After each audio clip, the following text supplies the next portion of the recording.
राष्ट्रीय जनता कामगार संघ के ईसीएल मुगमा एरिया के बैनर तले क्षेत्रीय अध्यक्ष राजेश कुमार मिश्रा और बिट्टू मिश्रा ने प्रेस वार्ता कर चिरकुंडा नगर परिषद कार्यालय में भ्रष्टाचार के खिलाफ फिर एक बार आवाज उठाई है।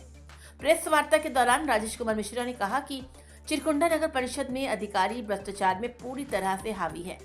जब से नगर परिषद की बोर्ड भंग हुई है, तब से यहां अधिक अधिकारी अपने मनमानी ढंग से कार्यालय को चला रहे हैं और योजनाओं में लूट खसोट कर रहे हैं।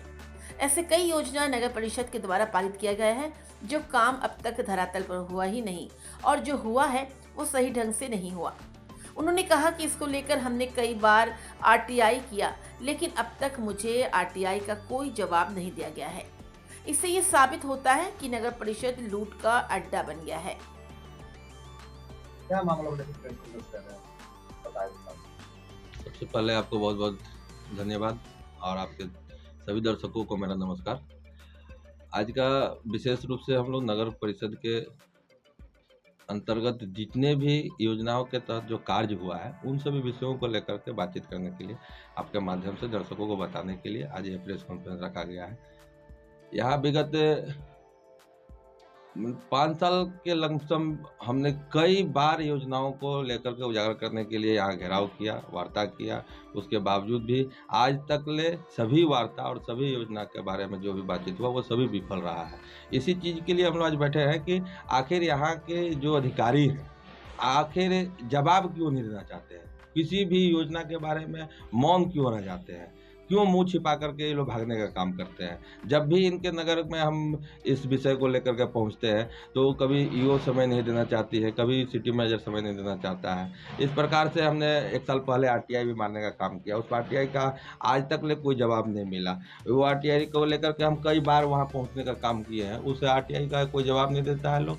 और बस आजकल का लेकर के उसके बाद अभी 4 महीना पूर्व यहाँ जो ईओ साहब आई मैम प्रियंका जी, उनसे भी मिलने का काम किए। उनको भी है कि लिखित रूप से आवेदन देने का काम किए कि जितनी भी योजनाएं यहाँ पर हुई है, जिस योजना में जितना लागत में काम हुआ, खर्च हुआ, उन सभी योजनाओं को कम से कम यहाँ पर निष्पक्ष रूप से लोगों के बीच में आकर के प्रेस के माध्यम से हो या किसी भी माध्यम से उसमें पारदर्शिता लाने का काम कीजिए कि आपकी सड़क में क्यों कितनी लागत से कितने राशि से आपने सड़क बनवाने का काम नगर में किया है। क्योंकि यहाँ पर सड़क तो किसी भी गली मोहल्ला में घुस जाइए, खुद से देखने का चीज़ है। ईओ मैम को भी हमने कहा था कि आप भी यहाँ के नगर में घूमने का काम कीजिए, लोगों से मिलने का काम कीजिए और लोगों को क्या आपने राहत दिया, क्या उनको आपने सुविधा दिया है वो आपको देखने मिलेगा। सड़क पे आप जब चलिएगा तो सड़क का क्या राहत मिला है, नाली का क्या राहत मिला है, लाइट का क्या राहत मिला है। यहाँ जो सौंदर्यीकरण करोड़ों रुपए शमशान घाट से लेकर के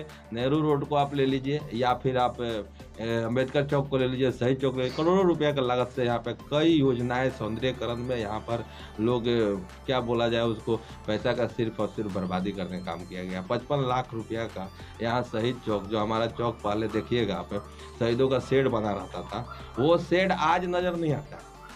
शहीद लोग का जो आज जो गोलंबर वहाँ बना भी है, आज तक ले वहाँ पर झरना वहाँ चालू नहीं हुआ है। वहाँ की गंदगी को हमने साफ करने का काम किया, हमारी पूरी टीम ने वहाँ पर साफ करने का काम किया। वहाँ का जो रेलिंग है उसका भी पेंट करने वाले का काम हमारा टीम करता है, उनका शहीदों को पेंट करवाने का काम हमारा टीम करता है। आज तक ले वहाँ पर जो हमने कहा कि आप इनको शेड लगवा दीजिए, आज तक शेड लगवाने का काम नहीं किए हैं ये लोग। अम्बेडकर चौक में देख लीजिए, अम्बेडकर जी को शिलापट तक उनका करवाने का ये लोग काम नहीं किया था। उसके लिए मुझे आंदोलन करना पड़ा था कि अम्बेडकर जी का शिलापट लगा, तब जाकर के शिलापट उनका लगा है, उनका भी शेड आज तक नहीं लगा। इस प्रकार से इतनी योजनाएं कि यहाँ मैंने भ्रष्टाचार तो चरम सीमा पर है नगर परिषद का। उस भ्रष्टाचार को उजागर करने के लिए और उन सभी बातों को इस लोकतांत्रिक व्यवस्था में जनता के बीच में रखने के लिए आप लोगों को आज इस प्रेस कॉन्फ्रेंस के माध्यम से बुलाया गया और आपके जरिए मैं इन सभी बातों को लेकर के उन लोगों के बीच में रखना चाहता हूं कि जनता जागरूक हो।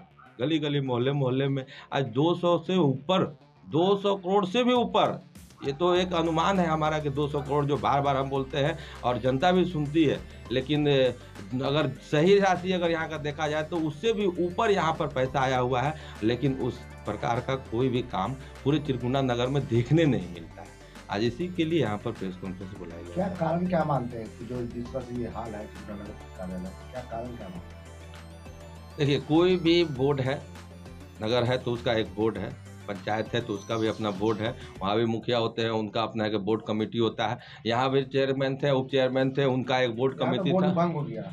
ये तो अभी 2 साल से यहाँ भंग पड़ा हुआ है, लेकिन इसके पूर्व में आप देख लीजिए 2 ही दल के लोग ऐसे लोग बैठे हुए थे जो कि कभी उप चेयरमैन वो बनते थे, कभी चेयरमैन ये बनते थे। ऐसे कर करके ये दोनों आदमी लोग का कहीं ना कहीं पूरी तरह से मिलीभगत। इसमें स्थानीय विधायक जो होते हैं वो भी उस बोर्ड का मेंबर होते हैं, जो उस कार्यकाल में विधायक रहे वो भी उस बोर्ड का मेंबर होने के साथ साथ इसके भ्रष्टाचार में कहीं ना कहीं लिप्त पाए जाएंगे। आपको इसकी जाँच जरूरी है।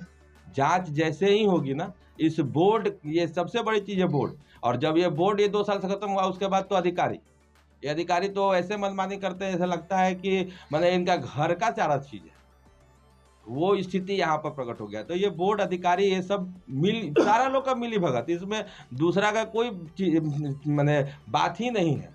और आम जनता तो कमाने खाने में लगी है, वो कहाँ इनको चुनाव करके अपने वोट को देती है कि हमारा घर का बेटा, हमारा अपना जाति का, अपना भाषा का, अपना प्रांत का, सब कुछ मान लेती है। लेकिन आप वोट देने के बाद क्या होता है? तो यही इसी विषय को समझ लीजिए कि हम रखने के लिए कि आज हम लोग जब देखते हैं कि इलेक्शन का माहौल बनता है, एक व्यक्ति को जिताने के लिए उसका विधायक, उसका सांसद, उसके और भी लोकप्रिय लोग फील्ड में घूमना शुरू करते हैं अपने जाति के नाम पर, धर्म के नाम पर, अपने भाषा के नाम पर। उन लोगों को वोट लेकर के उस व्यक्ति को बैठा देते हैं, और बैठाने के बाद क्या होता है, वो अपना करोड़ों का घर बना लेता है, करोड़ों रुपए का लागत से जमीन खरीदता है, लाखों रुपए की गाड़ी से चलता है, लेकिन अपने न जात को देखता है, ना समाज को देखता है, ना अपने भाषा वाला को देखता है, ना अपने क्षेत्रीय वाला को देखता है। और वैसे लोग के लिए फिर दोबारा वैसे लोग आ जाते हैं यहाँ पर। जिम्मेवार किसे मानते हैं, यहाँ के अधिकारी को या फिर सरकार? सरकार तो कहीं ना कहीं जिम्मेदार है ही, क्योंकि ये अपने सरकार के अंतर्गत ही नगर परिषद भी है। नगर परिषद कोई बाह्य तंत्र तो है नहीं कि ये सरकार से भिन्न है, सरकार के अंतर्गत है। और सरकार के अंतर्गत में ये 6 साल से कम खुद हम यहाँ के डीसी को भी कई बार पत्र लिखने का काम किए हैं, यहाँ के स्थानीय नगर के जो आयुक्त आते थे उनको भी देने का काम किया। उसके बावजूद इसकी कोई जाँच नहीं हो रही है, अगर इस पर उचित कार्रवाई नहीं हो रही है, सरकार डायरेक्ट इसका कहीं ना कहीं जिम्मेदार है। आप कई सालों से इसके लिए लड़ा रहे हैं चिरकुटा नगर पर भ्रष्टाचार का, तो आगे क्या आपकी रणनीति रहेगी? फिर से वही रणनीति, आंदोलन। हमारा क्या है, सत्य के उजागर करने के लिए सत्याग्रह करना ही पड़ता है। अंतिम मेरा वही रहेगा। कहीं ना कहीं इस सत्याग्रह में मेरा जान भी चला जाए, लेकिन हम आगे आने वाले समय में 2026 मेरे लिए एक बड़ा आंदोलन इस चिरकुंडा नगर परिषद में एक सत्याग्रह के रूप में इस शहीद चौक पर होने जा रहा है। मुख्य कौन सा योजना मानते जिसमें यहाँ पर भ्रष्टाचार हुई?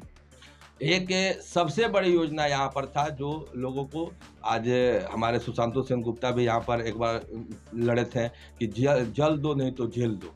वो योजना जो थी उसको यहाँ उनकी धर्मपत्नी जल मंत्री रहते हुए भी उसको पूरा नहीं कर पाई थी। लेकिन ये बहुत बड़ा एक मुद्दा होता है लोगों के लिए, जल का योजना।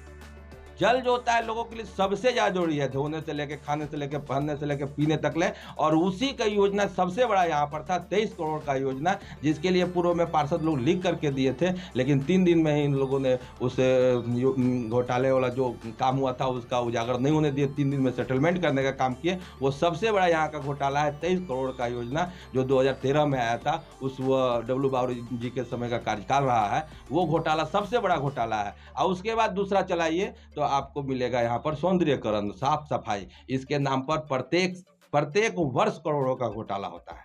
आपके बातों को जवाब नहीं मिल रहा, आरटीआई का जवाब नहीं मिल रहा, पत्र का जवाब नहीं, किस रूप में देख रहे हैं? ये सिस्टम का दोष है, ये हमारा दोष नहीं है, यहाँ की जनता की दोष नहीं है, लेकिन यह सिस्टम का दोष है। लेकिन जिस दिन यहाँ का जनता जाग जाएगी ना, इस सिस्टम को उलट कर रख देगी, उलट पुलट करके रख देगी, और एकदम सत्य उजागर होना है।